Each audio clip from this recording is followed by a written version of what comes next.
Hello students, welcome to law excellence IAS academy. ఈరోజు మనం December 24 నాటి ఈనాడు న్యూస్ పేపర్లోని ఇంపార్టెంట్ కరెంట్ అఫైర్స్ మీద daily quiz అనేది చూద్దామండి. మన ఫస్ట్ క్వశ్చన్ చూడండి. వినియోగదారుల హక్కుల చట్టం 2019కి సంబంధించి క్రింది ప్రకటనలను పరిగణించండి. సో ఈరోజు మనకి నేషనల్ కన్జ్యూమర్స్ డే సందర్భంగా ఈ వినియోగదారుల హక్కుల చట్టంకి సంబంధించిన లీడ్ ఆర్టికల్ ఇవ్వడం జరిగింది. ఆ కంటెక్స్ట్లో ఈ క్వశ్చన్ని ఫ్రేమ్ చేశామండి. ఫస్ట్ స్టేట్మెంట్ చూడండి. ఈ చట్టం వినియోగదారుల హక్కులను ప్రోత్సహించడానికి, రక్షించడానికి మరియు అమలు చేయడానికి సెంట్రల్ కన్జ్యూమర్ ప్రొటెక్షన్ అథారిటీ అంటే వినియోగదారుల రక్షణ మండలిని ఏర్పాటు చేస్తుంది. స్టేట్మెంట్ 1 అనేది కరెక్ట్ అండి. 1986 చట్టంలో ఈ విధమైన అథారిటీ లేదు. బట్ 2019 యొక్క నూతన చట్టంలో ఈ CCPAని ఏర్పాటు చేయడం జరిగింది. సో ఫస్ట్ స్టేట్మెంట్ కరెక్ట్ ఇక్కడ. సెకండ్ వన్ చూడండి. లోపభూయిష్ట ఉత్పత్తి వల్ల కలిగే గాయం లేదా నష్టాన్ని భర్తీ చేయడానికి తయారీదారు లేదా ఉత్పత్తి విక్రేతే బాధ్యత వహించాలి. సో డిఫెక్టివ్ ప్రొడక్ట్స్ వల్ల ఏమైనా నష్టం జరిగితే అది ప్రొడ్యూసర్ కానీ అండ్ అమ్మిన సెల్లర్ కానీ మాత్రమే బాధ్యత వహించాలి అని 2019 చట్టం తెలియజేస్తుందండి. సో సెకండ్ వన్ కూడా ఇక్కడ కరెక్ట్ మనకి. థర్డ్ వన్, ఈ కామర్స్ సంస్థలు ఈ చట్టం పరిధిలోకి రావు. అసలు ఈ చట్టాన్ని మార్చిందే ఈ కామర్స్ సంస్థలు లాంటి నూతన ఈ మార్కెటింగ్ వ్యవస్థలని ఈ చట్టం పరిధిలోకి తీసుకురావడం కోసం. కాబట్టి థర్డ్ స్టేట్మెంట్ అనేది రాంగ్ అవుతుంది. ఈ కామర్స్ సంస్థలు కూడా ఈ చట్టం పరిధిలోకి వస్తాయి. సో ఆన్సర్ ఏమవుతుందండి? అప్పుడు మనకి 3 రాంగ్ కాబట్టి we can eliminate other statements. A 1 and 2 only are correct. ఇక్కడ మనకి A is the correct answer. ఈరోజు మన సెకండ్ క్వశ్చన్ చూడండి. జాతీయ మానవ హక్కుల కమిషన్కి సంబంధించి ఈ క్రింది ప్రకటనలను పరిగణించండి. సో నేషనల్ హ్యూమన్ రైట్స్ కమిషన్కి సంబంధించి మనకి జస్టిస్ వి రామసుబ్రహ్మణ్యాన్ని నియమించడం జరిగిందండి. సో ఆ కంటెక్స్ట్లో ఈ క్వశ్చన్ని ఫ్రేమ్ చేశాము. ఫస్ట్ స్టేట్మెంట్, భారత మాజీ ప్రధాన న్యాయమూర్తిని మాత్రమే చైర్పర్సన్గా నియమించాలి. So retired chief justice of ఇండియాని మాత్రమే నియమించాలి అని ఇక్కడ స్టేట్మెంట్ అడగడం జరిగింది. కానీ ఇది రాంగ్ అండి.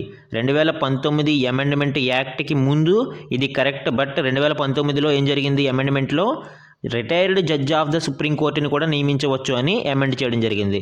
సో ఇప్పుడు నియమించబడ్డ వి రామసుబ్రహ్మణ్యం గారు కూడా retired judge of the supreme court, ఆయన CJI కాదు.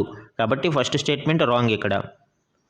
సెకండ్ స్టేట్మెంట్ చూడండి. కమిషన్ యొక్క పూర్తి సభ్యుల శరీరంలో, యాక్చువల్గా ఇది ఫుల్ మెంబర్స్ బాడీ అండి. Full members body in the sense పూర్తి సభ్యుల సంఘం. మనకి ఈ నేషనల్ హ్యూమన్ రైట్స్ కమిషన్లో 5 మెంబర్స్ బాడీ ఉంటుంది. ఫుల్ మెంబర్స్ బాడీ అంటారు దానిని.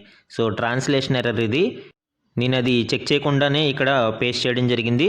Sorry for that. అండ్ ఇలాంటి ట్రాన్స్లేషన్ ఎర్రర్స్ వచ్చినప్పుడు మీరు ఖచ్చితంగా ఇంగ్లీష్ వెర్షన్ని చూడండి. సో దట్ మీకు ఒక ఐడియా వస్తుంది. రేపొద్దున్న ఎగ్జామ్ హాల్లో కూడా ట్రాన్స్లేషన్ ఎర్రర్స్ ఉండవచ్చు. 100% ఉండవని నేను చెప్పలేను, ఉంటాయని కూడా నేను చెప్పలేను. బట్ ట్రాన్స్లేషన్ ఎర్రర్స్ అయితే జరిగినాయి లాస్ట్ టైం గత గ్రూప్ 1, గ్రూప్ 2 ఎగ్జామ్స్లో. కాబట్టి ఇంగ్లీష్ వెర్షన్ని ప్రామాణికంగా తీసుకోండి. సో ఇక్కడ మనకి ఏమడుగుతున్నాడు? కమిషన్ యొక్క పూర్తి సభ్యుల సంఘం ఏదైతే 5 మెంబర్స్ బాడీ ఉంటుందో అందులో మానవ హక్కులలో జ్ఞానం లేదా ఆచరణాత్మక అనుభవం ఉన్న కనీసం ఒక మహిళని నియమించాలి. అట్లీస్ట్ 1 ఉమెన్ ఉండాలి అనేది ఇక్కడ అడుగుతున్నాడు. ఎవరైతే ఈ 5 మెంబర్స్ ఫుల్ మెంబర్స్ బాడీ ఉంటుందో అందులో ఒకరు ఖచ్చితంగా మహిళ ఉండాలి. ఎవరు? జ్ఞానం మరియు ఆచరణాత్మక అనుభవం ఉన్న మానవ హక్కులలో ఆవిడికి నాలెడ్జ్ ఉండాలి, ఎక్స్పీరియన్స్ ఉండాలి. సో ఇది కూడా కరెక్ట్ అండి. 2019 అమెండ్మెంట్ యాక్ట్లో దీనిని చేర్చడం జరిగింది. కాబట్టి second statement correct, first statement wrong. So incorrect statement అడిగాడు కాబట్టి 2 కరెక్ట్ కాబట్టి మనము B and Cని ఎలిమినేట్ చేయవచ్చు. అండ్ థర్డ్ వన్ చూడండి. NHRC చైర్పర్సన్ మరియు సభ్యులకు మళ్ళీ నియామకం సాధ్యం కాదు. రీఅపాయింట్మెంట్, పునర్నియామకం సాధ్యం కాదు. సో రీఅపాయింట్మెంట్ గురించి క్వశ్చన్ అండి ఇక్కడ. యాక్చువల్గా రీఅపాయింట్మెంట్ కూడా పాసిబిలిటీ ఉంది. సో థర్డ్ స్టేట్మెంట్ కూడా రాంగ్. అప్పుడు ఆన్సర్ ఏమవుతుందండి? మనకి ఇన్కరెక్ట్ స్టేట్మెంట్స్ కాబట్టి 1 and 3 are incorrect. D is the correct answer. మన థర్డ్ క్వశ్చన్ చూడండి. భారతదేశం యొక్క విదేశీ రుణానికి సంబంధించి క్రింది స్టేట్మెంట్లను పరిగణించండి. సో ఈరోజు ఈ విదేశీ రుణానికి సంబంధించిన డేటా చార్ట్ ఇవ్వడం జరిగింది కేంద్ర ఆర్థిక శాఖ నివేదికకు సంబంధించి. సో ఆ కంటెక్స్ట్లో ఈ క్వశ్చన్ని ఫ్రేమ్ చేశామండి. స్టేట్మెంట్ 1 చూడండి. విదేశీ రుణం అనేది దేశం వెలుపల నుండి పొందిన రుణము మరియు ఇది తీసుకున్న కరెన్సీలోనే తిరిగి చెల్లించాలి.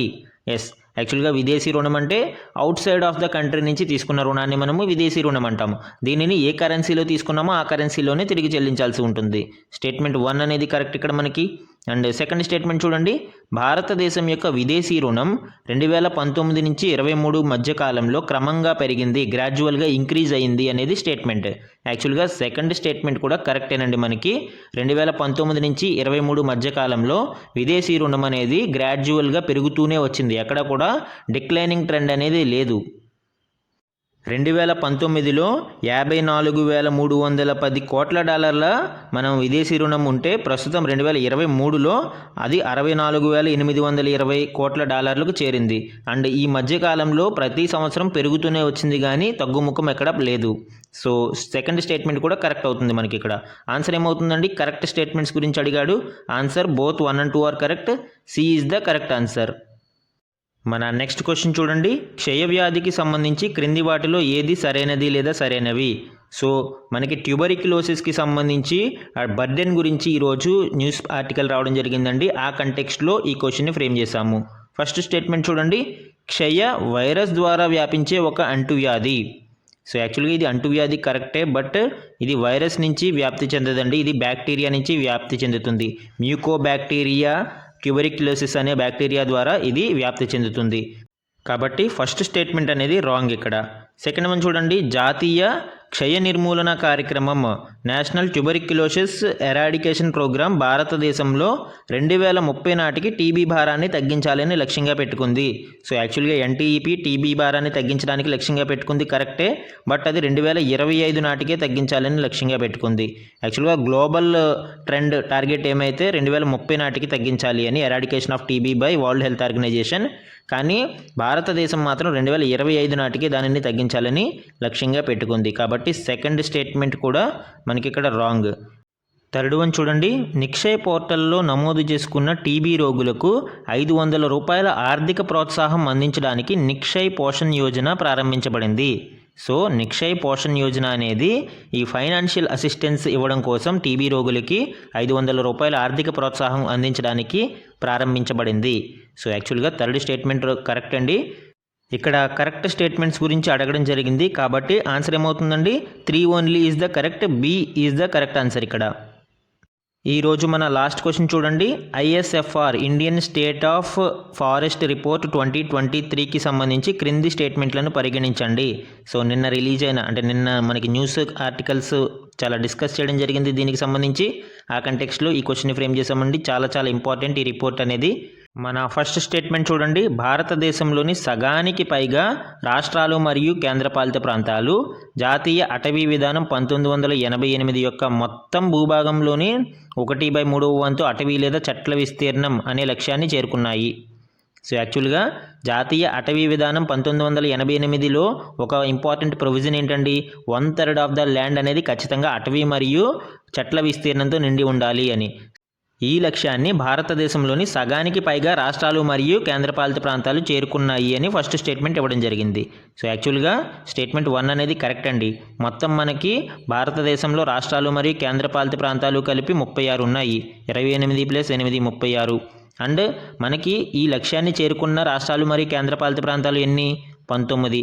అంటే 36లో సగం 18 కంటే ఎక్కువే కదా 19. కాబట్టి ఫస్ట్ స్టేట్మెంట్ అనేది కరెక్ట్ ఇక్కడ. అలాగే దీంట్లో 8 రాష్ట్రాలు మరియు కేంద్రపాలిత ప్రాంతాలు 75% కంటే ఎక్కువ ఫారెస్ట్ కవర్ని కలిగి ఉన్నాయి. సో ఆ పాయింట్ని కూడా గుర్తుపెట్టుకోండి. అండ్ సెకండ్ వన్ చూడండి, 2021తో పోలిస్తే దేశంలో మొత్తం మడ అడవుల విస్తీర్ణం పెరిగింది. సో యాక్చువల్గా రాంగ్ అండి. భారతదేశంలో మడ అడవుల విస్తీర్ణం అనేది తగ్గింది, ఆంధ్రప్రదేశ్లో పెరిగింది. సో అక్కడ చూడండి, ఆంధ్రప్రదేశ్లో మడ అడవుల విస్తీర్ణం అనేది పెరిగింది, కానీ దేశవ్యాప్తంగా మడ అడవుల విస్తీర్ణం తగ్గింది. సో ఇక్కడ సెకండ్ స్టేట్మెంట్ అనేది రాంగ్ అవుతుంది. 2021తో పోలిస్తే 7.43 స్క్వేర్ కిలోమీటర్స్ యొక్క విస్తీర్ణం మడ అడవుల విస్తీర్ణం అనేది తగ్గిందండి భారతదేశంలో. కాబట్టి సెకండ్ స్టేట్మెంట్ రాంగ్. ఇక్కడ కరెక్ట్ స్టేట్మెంట్స్ గురించి అడిగాడు. ఆన్సర్ ఏమవుతుందండి? ఏ 1 only is the correct answer ఇక్కడ మనకి. సో ఇవి ఈరోజు ఈనాడు న్యూస్ పేపర్లోని ఇంపార్టెంట్ కరెంట్ అఫైర్స్ మీద డైలీ క్విజ్ అండి. Thank you for watching.